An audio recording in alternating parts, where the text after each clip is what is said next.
Well, I read this story this morning about Ukraine firing 12 long-range British Storm missiles into Russian territory. These are long-range missiles, by the way. So the British are now following suit with America and allowing long-range strikes into Russia. Well, how is Russia responding? Well, Russia's responding by preparing an RS-26 missile launch against Kiev.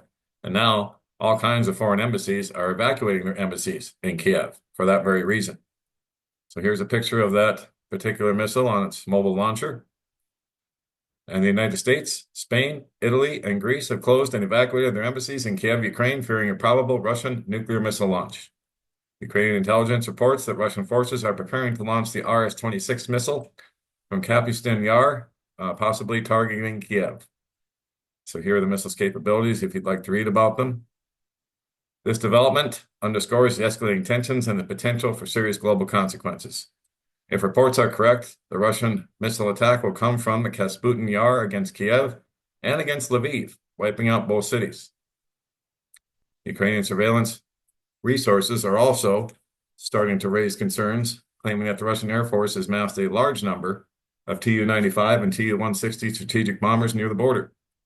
It is being said that Russia is doing this because of the successes of the Ukrainian military has had over the past 24 hours using Western-supplied missiles against Russian military bases inside of Russia. But whether they're having success or not, Putin has made it absolutely clear, as has the rest of the Russian foreign ministry, that if you do these strikes, we're going to hit you back with nukes. It's just plain and frickin' simple, but nobody seems to be able to get it through their thick bleeping skulls here in the West. All this trouble because US and NATO military experts listen to their own echo chamber instead of seeing reality. The reality is simple. Russia cannot and will not allow Ukraine to join NATO or place NATO troops or missiles on Ukrainian territory.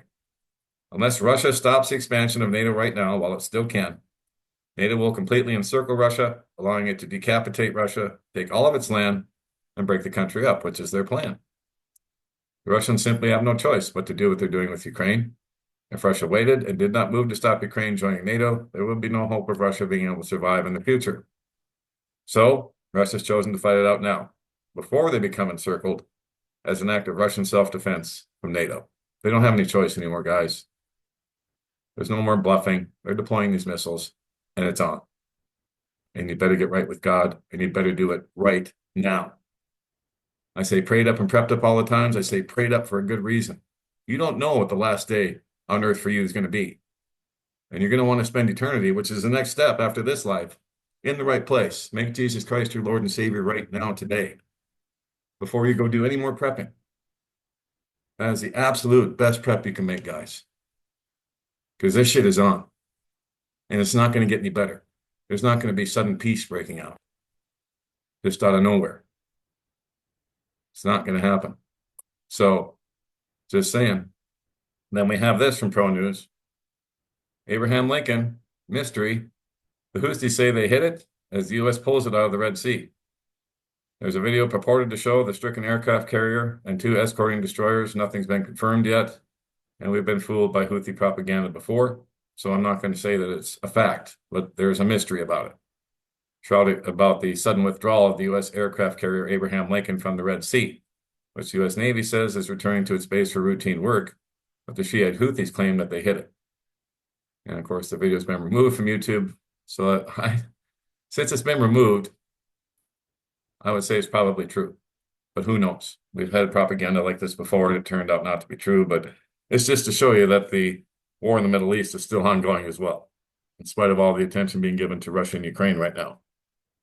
So we can't lose sight of that, as Iran is looking to retaliate against Israel, and Israel may strike them preemptively. So a lot to keep our eyes on today, guys, but keep your focus.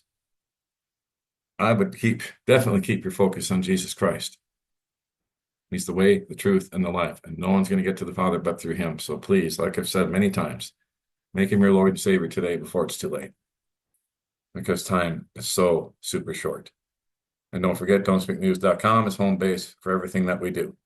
I put all kinds of news here that we can't speak about anywhere else, including this latest story I put up this morning and video. Kissinger's final warning: prepare now for superhuman people to control the earth. And so that and much more right here on don'tspeaknews.com. And that's it for now. God bless, take care, Johnny Storm, don't speak news. Oh, before I go, before I forget, I don't think I'll be on the air much today. I'm going to be doing my own praying and prepping. Emphasis on the prepping today. I've done lots of praying already. Now it's time for me to get some final preps taken care of as well today. So you probably won't hear much from me today because of that reason. I suggest you do the same. God bless, take care. Johnny Storm, don't speak news.